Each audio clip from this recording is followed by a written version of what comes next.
Bonsoir chers auditeurs du futur. Nous sommes le 1er mars et il est 21h05. Et je suis avec mon nouvel invité, Greg Martineau. Et oui. Merci d'être venu jusqu'à Paris. Ah ben j'étais en déplacement pour le travail, voilà. C'est un plaisir de venir à Paris. Bah moi aussi du coup, donc on est là pour le boulot. Et donc là, moi je vais monter sur scène et je t'accorde un peu de temps. Oui, merci beaucoup. Pour te découvrir, c'est une drôle de phrase mais... On se connaît un peu quand même. Déjà. Voilà, mais moi de toi, ce que je sais, c'est que tu es le fils de Philippe Martineau, qui était dans les Vampas. Philippe Vampas One, exactement. Voilà, et que tu es guitariste-chanteur des Diggers. Exactement. C'est The Diggers ou les Diggers? Les Diggers, on chante en français, donc c'est les Diggers, ouais, comme nous, Sugar and Tiger. C'est ça. Okay. Oui, on a un nom américanisé, anglais. Enfin, les Diggers, à la base, on s'appelait les Grave Diggers. Ah oui. Mais parce que j'avais un pote qui habitait dans le sud-ouest, qui lui voulait descendre de Normandie en fait pour habiter dans le sud-ouest, et le seul boulot qu'il trouvait c'était fossoyeur. Donc moi en rentrant de ma session de surf quand j'habitais à Mont-de-Marsan, je me suis dit fossoyeur. Et j'avais dans l'idée de trouver un groupe, enfin de créer un groupe, et donc Fossoyeur, ce qui donne Grave Diggers. Mais après on s'est dit putain. On chante pas dark, quoi. Enfin, on chante pas des trucs, on chante l'amour, on chante des trucs de la vie, on chante pas des trucs. Vous êtes pas prêts pour faire le Hellfest catégorie black metal. Du coup, juste avant de sortir notre première EP session en 2020, je crois.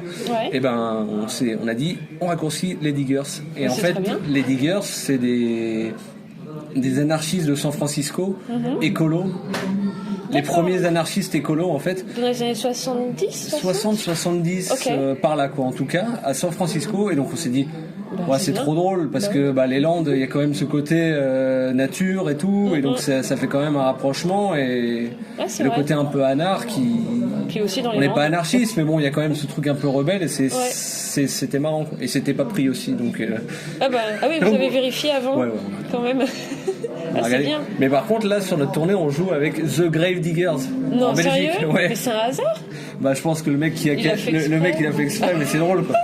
Ah, tu nous diras quel genre c'est et tout. Je crois que c'est du blues and roll énervé ou un truc comme ça. J'ai pas encore écouté. Si vous avez gardé le nom, vous auriez pu faire toute une tournée avec des groupes qui s'appellent exactement pareil. Mais il y a un groupe aux US qui s'appelle The Grave Diggers, mais qui a arrêté. Mais c'est vraiment du hard rock, par contre, cheveux longs et tout. Ah oui, non, c'est pas pareil. Parce que du coup, là, le disque que tu m'as montré, c'est quoi? C'est votre premier album? Ouais, c'est notre premier vrai album.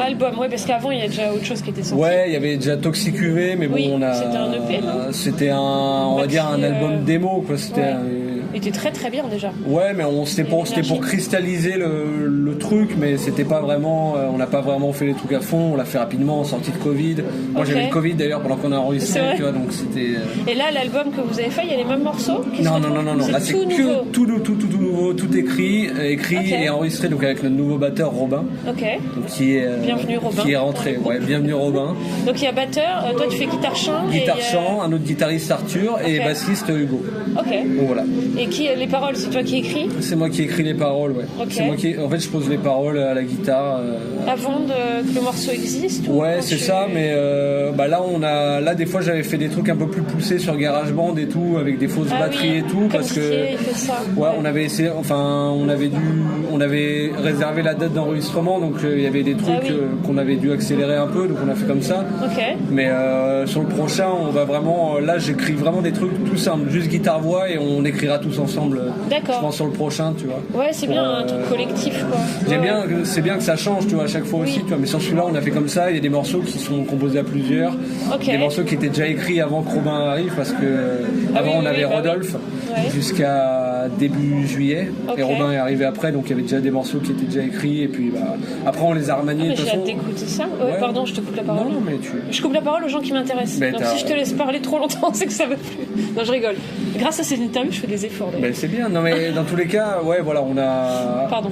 C'était un peu dur de conjuguer l'arrivée d'un nouveau membre, l'enregistrement, le crowdfunding aussi pour financer l'enregistrement. Ça a été du travail. Les concerts qu'on a fait en été aussi, où on arrivait. On a fait une répète de 1 heure et puis on est allé jouer. Ça c'est bien, c'est bien d'être comme ça, faut pas avoir peur, faut le faire quand même. C'était drôle, mais Robin, on avait fait une balance avec lui à Bordeaux. sur un concert parce que Rodolphe, qui était notre batteur à l'époque, travaillait, donc il arrivait plus tard. Ouais. Donc il nous avait fait la balance. Et il connaissait déjà les morceaux de l'ancien album, de Toxic UV et de Session, et sur la balance on a fait ça le fait déjà quoi. Ah oui. Et donc c'est Rodolphe qui a demandé, moi je veux que ce soit lui. Si je quitte le groupe, le nouveau batteur, c'était une demande de l'ancien batteur et une demande qui a été acceptée par notre nouveau batteur Robin. Et donc, tant mieux. Et l'album s'appelle comment, le nouveau là? Atmosphérique. Ah oui, et il sort? Il sort le 8 mars 2024. Ok, et parce que là vous avez booké, mais tout seul comme des grands, une super tournée. À deux avec Robin. Je suis épatée en fait. Il y a genre 20 dates en France et même en Grande-Bretagne. Alors, j'ai pas rêvé. Si, j'ai rêvé. Alors il y a France, Belgique, Allemagne, Espagne. Ah mince. Bon bah écoute, il y a pas l'Angleterre. J'avais vu Liverpool, j'ai rêvé. T'as rêvé. J'ai rêvé. Bon ce sera pour l'année prochaine. Mais donc voilà. L'année prochaine il y aura peut-être Liverpool et on voudrait bien le Québec surtout. Ah bah tu vois, mais donc là en mars, avril et tout, là vous jouez partout en France en fait, une super tournée que vous avez bookée, franchement bravo. On a failli jouer avec en plus Rudy que t'as interviewé et malheureusement on joue avec un groupe de métal. Enfin malheureusement non, mais c'est vrai qu'on parlait depuis longtemps de cette date et puis ça s'est pas fait, donc c'est dommage, mais c'est pas grave. Ils viendront à la maison et on fera un truc à Osgore tranquillou. Et là la tournée, vous y allez comment? Vous avez un van? Ouais. Vous avez tout prévu déjà? Ouais, c'est un van. Là le 14 il passe au garage pour le contrôle final et après c'est parti. Après le 19 et 20 on fait notre résidence de 2 jours histoire de bien caler le set et tout, de travailler et après le 22 on se casse. Donc il faut suivre vos aventures sur Instagram. C'est ça, on va essayer de filmer au maximum des trucs en story et aussi de filmer à l'horizontale pour faire pour faire des vlogs. Non, on vloguera pas, mais on a envie de faire des reportages, même pour nous, pour garder des souvenirs. Et tes paroles, tu racontes quoi dans tes paroles? La question nulle que je saurais pas quoi répondre moi-même. En fait, des fois, c'est très bizarre. Des fois, j'ai 3 mois où j'arrive à rien écrire. Ouais. Et des fois, j'ai des phrases qui viennent dans ma tête et pendant une semaine, j'écris 15 chansons. D'accord.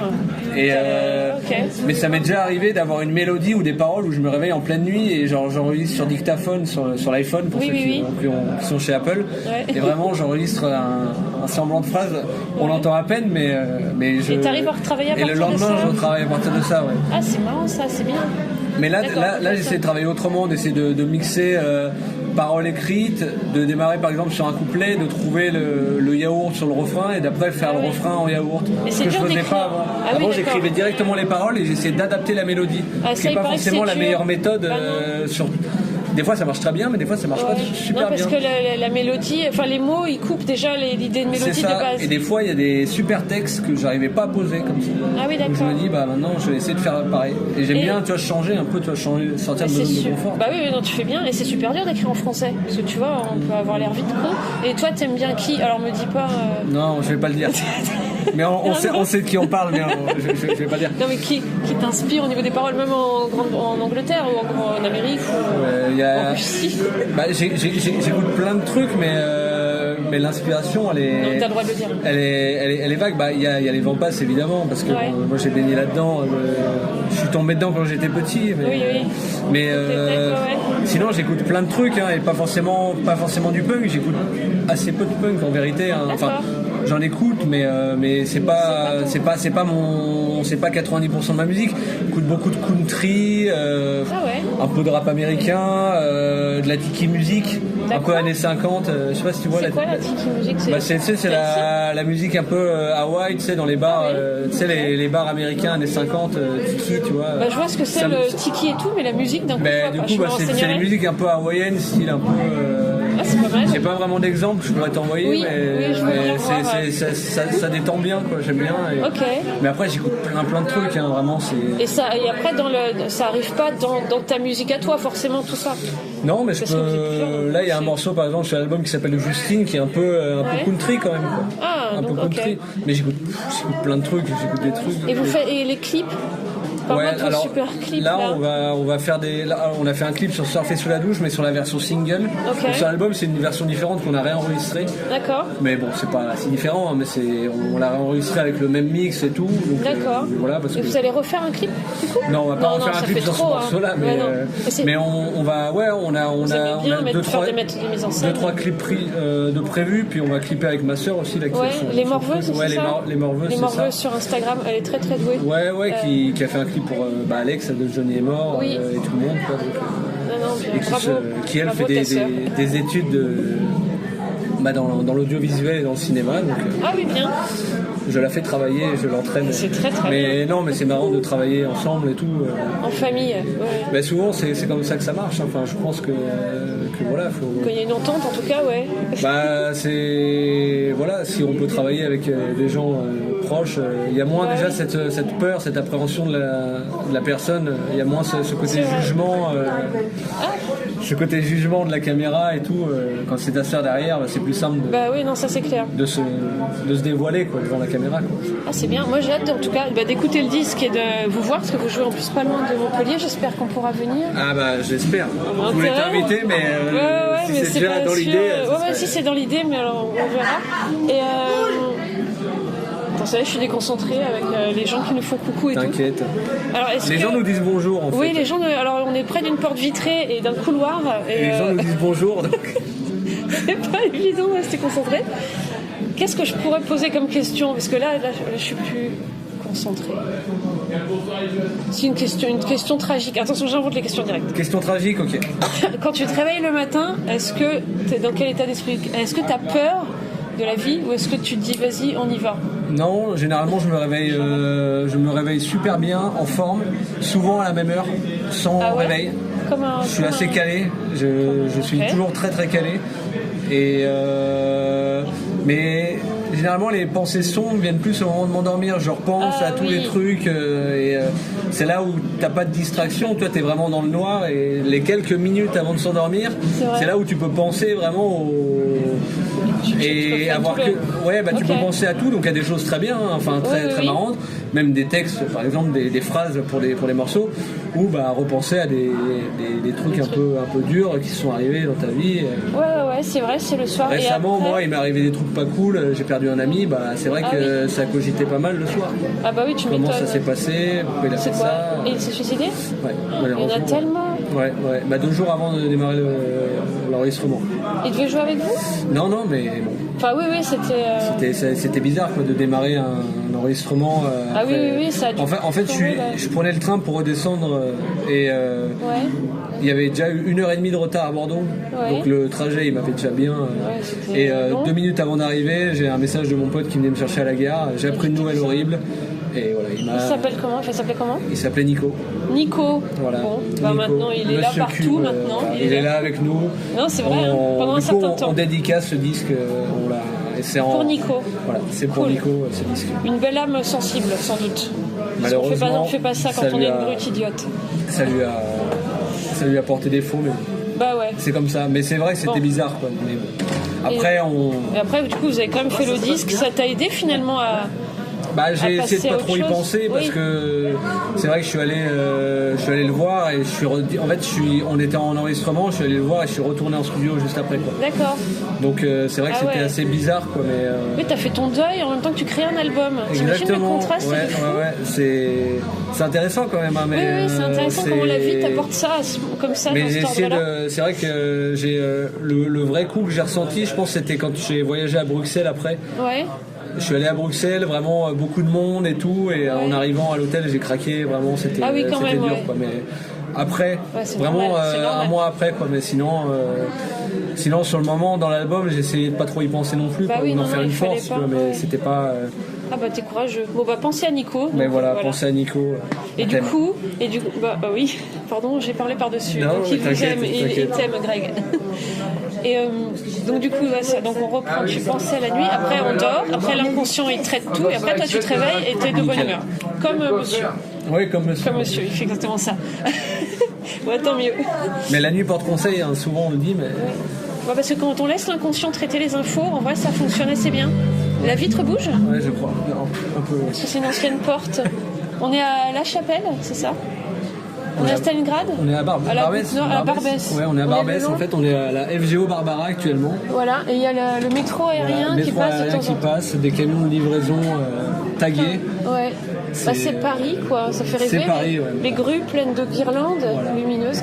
Et voilà. Ils sont en train de créer sûrement des choses pour les Jeux Olympiques. Ah, mais t'as raison. Bah, j'imagine. Hein. C'est pas trop loin. Hein. Tu vas faire quoi pendant les Jeux Olympiques? Ouh là, moi je serai dans le sud-ouest, sur la plage, loin des embouteillages et tout. J'ai des amis qui vont me rejoindre sûrement. Ah oui, donc tu seras bien. Et quand tu viens à Paris, c'est pourquoi? Parce que tu as bossé pour Disneyland? Ouais, je travaille à Disneyland Paris. Comme mon voisin? Ouais, ah, souvent, donc ça continue? Ben là, j'en sors là. J'ai travaillé. Tu fais quoi? Je suis vendeur. Des fois, j'assiste un peu.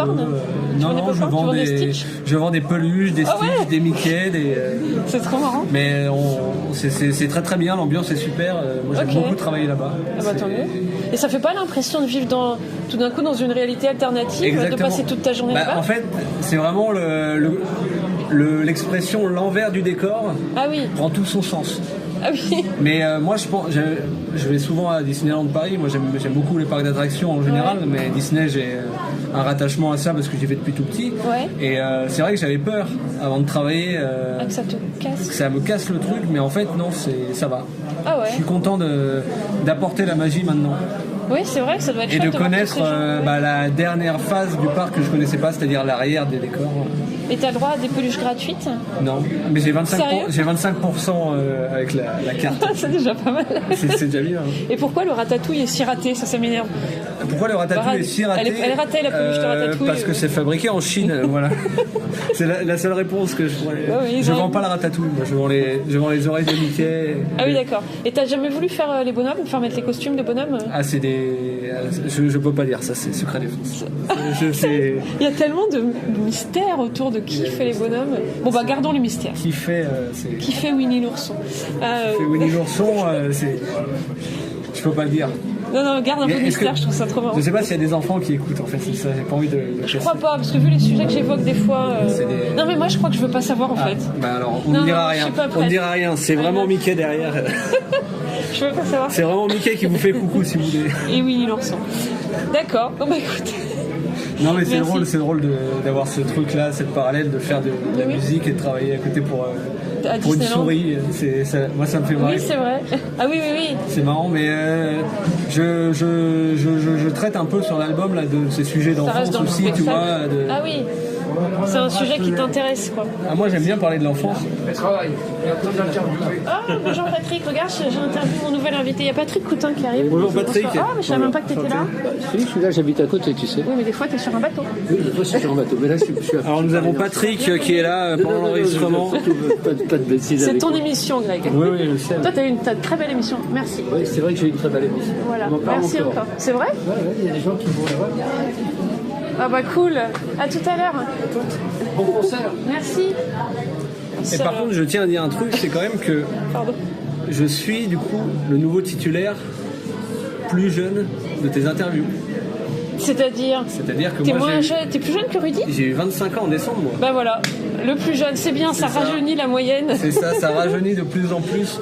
Très bien. Qui sera le prochain qui me battra en jeunesse? Bah je ne sais pas, il faudrait que j'interviewe des gamins de 15 ans. Ouais. Il faudrait essayer. Enfin, même 20 ans ça me battra du coup. Oui 20 ans, oui c'est vrai, 24 ans. Mais en tout cas voilà.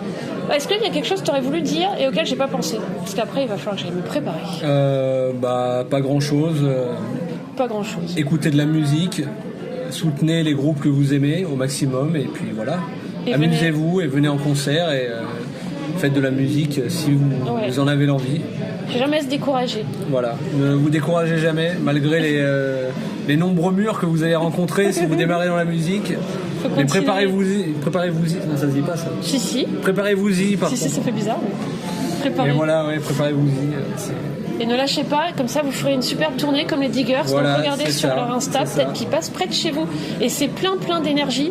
Et c'est punk et plein d'énergie. Et ça vaut vraiment le coup. Ça vous plaira. Bah ouais. Merci Greg. Et merci Florence. Je te fais la bise. Moi aussi. Et tu t'écouteras. Bon concert. Merci. Là, faut que j'aille me concentrer, me préparer. Va te concentrer, va te préparer. Et voilà, à bientôt. Au revoir les visiteurs du futur. Non, c'est pas des visiteurs. Ils me visitent pas encore, mais ils m'écoutent. C'est des auditeurs. Au revoir les auditeurs du futur. Moi, on me visite pas, moi, me laissez-moi tranquille.